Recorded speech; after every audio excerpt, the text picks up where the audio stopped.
அனைவருக்கும் வணக்கம். நம்ம டெய்லியும் ஹிந்து நியூஸ் பேப்பரில் இம்பார்ட்டண்ட்டான நியூஸஸை பார்த்துட்டு இருக்கோம். ஸோ இன்றைக்கி என்ன நியூஸஸ் இருக்குது அப்படிங்கிறத பார்ப்போம். ஸோ கொஞ்ச நாளைக்கு முன்னாடி பார்த்தோம்னா நமக்கு தமிழக அரசாங்கம், தமிழக முதல்வர் தலைமையில் நமக்கு கேபினெட் மீட்டிங் அப்படிங்கிறது நடந்து முடிச்சுது. அதில் நமக்கு புறம்போக்கு நிலங்களில் வசிக்கக்கூடிய மக்களுக்கு அவங்க அந்த லேண்ட் வந்து பார்த்தோம்னா அன்கிளைம்டாக இருந்துச்சு அப்படின்னா அந்த நிலம் அவங்களுக்கே சொந்தமாக கொடுக்கப்படும் அப்படிங்கிறத சொல்லியிருந்தாங்க. கிட்டத்தட்ட 86,000 பேர் இந்த ஒரு திட்டத்துக்கு கீழே பயனடைவாங்க அப்படிங்கிறத முதலமைச்சர் அவர்கள் சொல்லியிருந்தார். ஸோ அந்த திட்டத்துக்கான எலிஜிபிலிட்டி கண்டிஷன்ஸ், கிரைட்டீரியாஸ் அப்படிங்கிறத நமக்கு கொடுத்துருக்காங்க. சரிங்களா? அதாவது ஃபர்ஸ்ட் இம்பார்ட்டன்ட் கிரைட்டீரியாவாக என்ன கொடுத்துருக்காங்க அப்படின்னா, ஆனுவல் ஃபேமிலி இன்கம் அப்படிங்கிறது 3 lakhக்கு கம்மியாக இருக்கணும் அப்படிங்கிறத கொடுத்துருக்காங்க. 3 லட்ச ரூபா வரைக்கும் தான் இருக்கணும் ஆனுவல் ஃபேமிலி இன்கம் அப்படிங்கிறது. ஓகேங்களா? இன்கேஸ் 3 லட்ச ரூபாய்க்கு மேலே போச்சுன்னா அவங்க இருக்கக்கூடிய அந்த நிலத்துக்கு அவங்க பே பண்ணுற மாதிரி வந்துடும். சரியா? ஸோ 3 லட்ச ரூபா அப்படிங்கிறது அவங்களோட ஆண்டு வருமானமாக இருக்கும். அப்படி அந்த ஆண்டு வருமானம் 3 லட்ச ரூபாயா இருந்துச்சு அப்படின்னா அவங்க இருக்கக்கூடிய நிலத்துக்கு அவங்க பட்டா வாங்கிக்கலாம். ஓகேங்களா? ஸோ முக்கியமான கண்டிஷன்ஸ்ன்னு பார்க்குறப்ப அவங்க கிட்டத்தட்ட சென்னையை சுற்றி உள்ள பகுதிகளாக இருந்துச்சு அப்படின்னா சென்னையை சுற்றி 16 கிலோமீட்டரை கவர் பண்ணுறாங்க. அதர் ரீஜன்ஸ் அப்படின்னா அதை சுற்றி 8 கிலோமீட்டர்ஸ் வந்து கவர் பண்ணுறாங்க. சரிங்களா? இப்போ சென்னையை சுற்றி நீங்கள் அந்த சர்க்கம்ஃபரன்ஸில் 16 கிலோமீட்டருக்குள்ளே இருக்கீங்க. அந்த இடத்துல ஒரு அன்கிளைம்டு லேண்ட் இருக்கு, அந்த இடத்துல நீங்க வீடு கட்டி இருக்கீங்க அப்படின்னா உங்களுக்கு அந்த பட்டா அப்படிங்கிறது வழங்கிடுவாங்க. ஓகேவா? நீங்க சென்னையை சுத்தி இருக்கணும், 16 கிலோமீட்டருக்குள்ள இருக்கணும், அந்த இடத்துல வீடு கட்டி இருக்கணும், வீடு கட்டி 10 வருஷமாவது இருந்தீங்க அப்படின்னா 10 வருஷமாவது இருந்திருக்கணும். அதே மாதிரி ஃபேமிலி இன்கம் 3 லட்ச ரூபாய்க்குள்ள இருக்கணும். சரிங்களா? இந்த கண்டிஷன்ஸ் எல்லாத்தையும் சாட்டிஸ்ஃபை பண்ணீங்கன்னா உங்களுக்கு ஃப்ரீ ஹவுஸ் பட்டா அப்படிங்கிறத அரசாங்கம் கொடுப்பாங்க. இதுவே சென்னையை தவிர மற்ற இடங்கள்ல இருக்கீங்க அப்படின்னு பார்த்தீங்கன்னா நீங்க அந்த இடத்த சுத்தி 8 கிலோமீட்டர்ல இருக்கணும், அங்க வீடு கட்டியிருக்கணும், வீடு கட்டி 5 வருஷத்துக்கு அந்த வீட்டில் இருந்திருக்கணும். அதே மாதிரி உங்களோட இன்கம் அப்படிங்கிறது 3 lakhக்குள்ள இருக்கணும். சரிங்களா? ஸோ இந்த கண்டிஷன்ஸ்லாம் நீங்க சாட்டிஸ்ஃபை பண்ணீங்க அப்படின்னா உங்களுக்கு ஃப்ரீ ஹவுஸ் பட்டா அப்படிங்கிறத கொடுப்பாங்க. இதுவே உங்களுடைய ஆண்டு வருமானம் அப்படிங்கிறது 3 லட்ச ரூபாய்க்கு மேலே இருக்கு அப்படிங்கிற பட்சத்தில் என்ன ஆகுது, நமக்கு அந்த லேண்டுக்கு நம்ம பே பண்ணுற மாதிரி வருது. சரிங்களா? சரி, இப்போ எவ்வளோ லேண்டு நமக்கு கொடுக்க போகிறாங்க, எத்தனை சென்ட் கொடுக்க போகிறாங்க அப்படிங்கிற ஒரு கேள்வி வரும் இல்லையா? ஸோ அரசாங்கம் எவ்வளோ சென்ட் கொடுக்க போகிறாங்க அப்படிங்கிறதையும் நமக்கு தெளிவாக கொடுத்துருக்காங்க. அதாவது சென்ட் கணக்கில் பார்த்தோம் அப்படின்னா இப்போ ஒரு ஆக்கிரமிப்பு பகுதியில் இருக்கிறவங்க நமக்கு ஒரு குறிப்பிட்ட ஒரு 1/2 சென்ட்ல இருக்கலாம். ஓகேங்களா?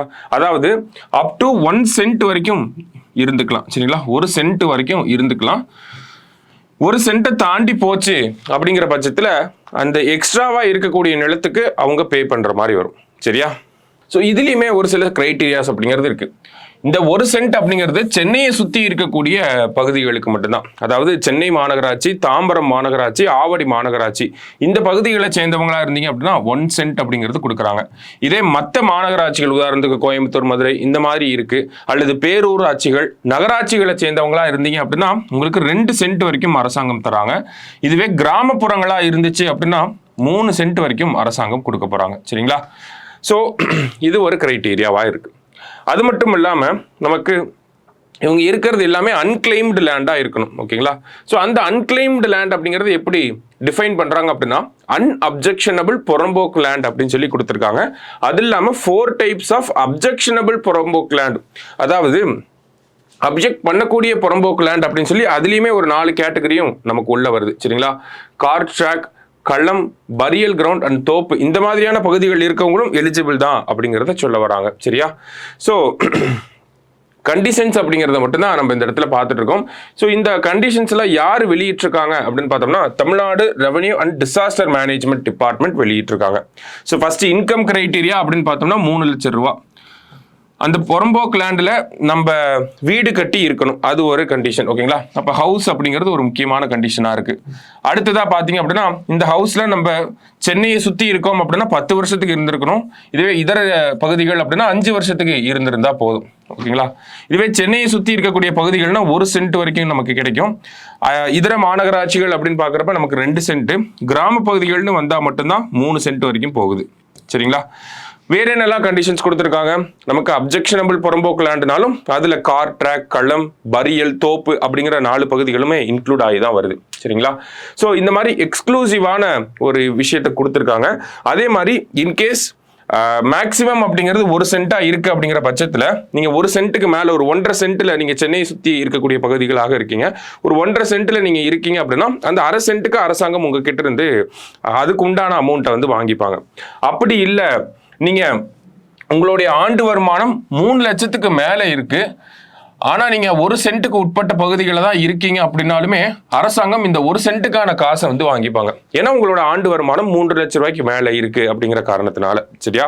ஸோ இதுதான் இந்த கிரைட்டீரியாஸை தான் வந்து நமக்கு கொடுத்துருக்காங்க.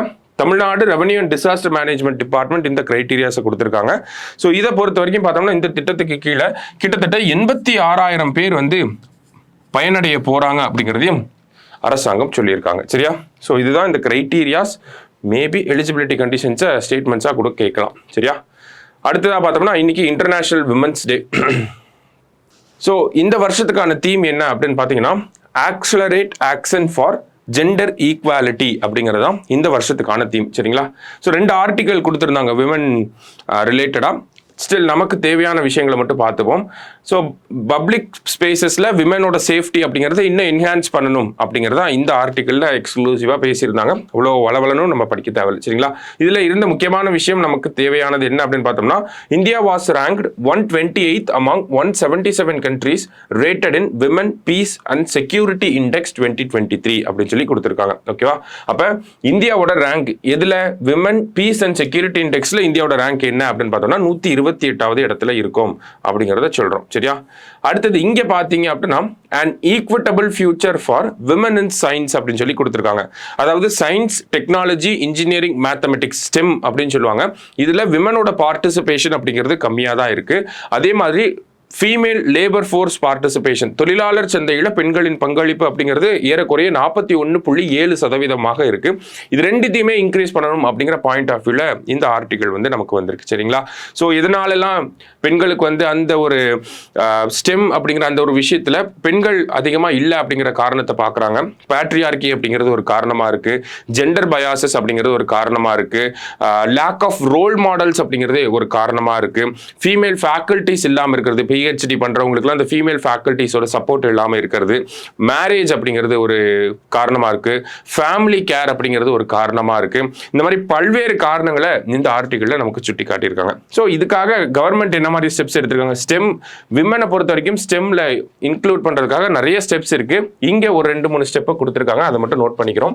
Department of science and technology GATI அப்படிங்கிறத 2020 கொண்டு வந்திருப்பாங்க. Gender advancement for transforming institutions அப்படின்னு சொல்லி ஸ்டெம்ல விமனோட பார்ட்டிசிபேஷனை இன்க்ரீஸ் பண்றதுக்காக பண்ணியிருப்பாங்க.